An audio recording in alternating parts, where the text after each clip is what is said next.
follows that, you'll be so disappointed with this, because we're going to go from like a festive cheer to like, oh my god, you're just going to want to cry.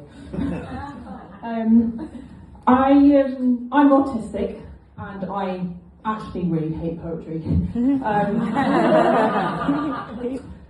I had a mental health crisis last year. You know, you can't see anything in these fucking lights, can you? It's just like, probably a good job, really. So I had a mental health crisis last year. Was consequently diagnosed with PTSD. And when I went back to work, I was treated differently. When I was just autistic, it was kind of okay, but with mental health, lots of assumptions made, lots of judgments made, and it made my life really, really shit. So I ended up writing this poem, really about how I was treated when I went back, and it's a fucking sad poem. It's really sad, and but every line has an element of truth in it, and I hope that my ex-boss, because I just started a new job today, by the way.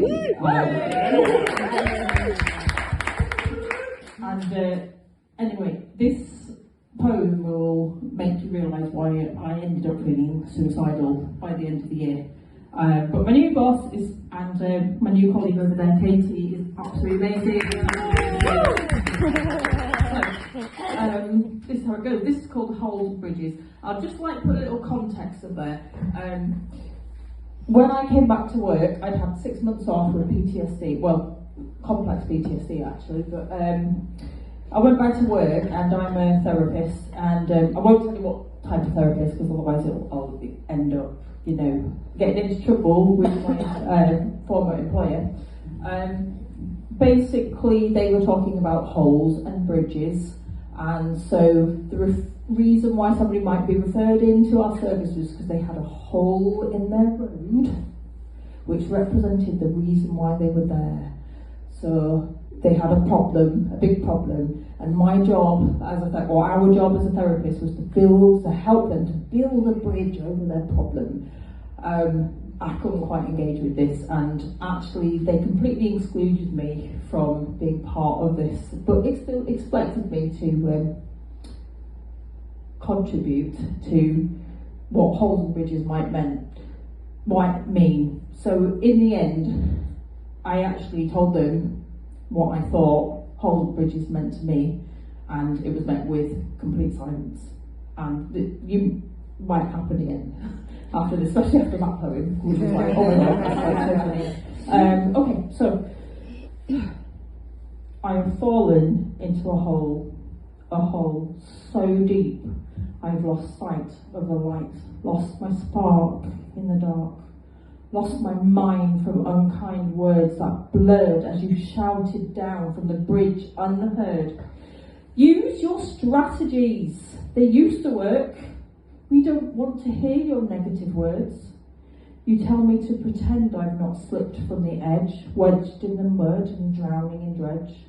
Imagine myself at the top of the pit, constructing a bridge that will make me fit to the expectation of hiding my shame, of hiding the hole and taking the blame, for not foreseeing my fall in the night, or filling those forms to render my plight more bearable and comfortable for you, as you won't have to see me all battered and bruised. I don't need your judgment for falling so deep. It's making me feel that you want me to keep concealing my panic and hiding my need, the stigma too shameful to let me succeed. But you stayed at the top, and you shouted me down when I asked for another to not let me drown. You asked me to unpick the cause why I wept, but your anxious avoiding left me feeling inept.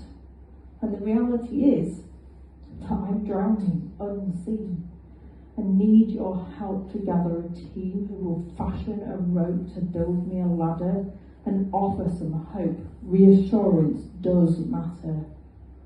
And sad thing is that my hole was not deep, but you gave me a shovel and asked me to dig when you shamed me for sharing the things that were hard. Your lack of caring created these scars.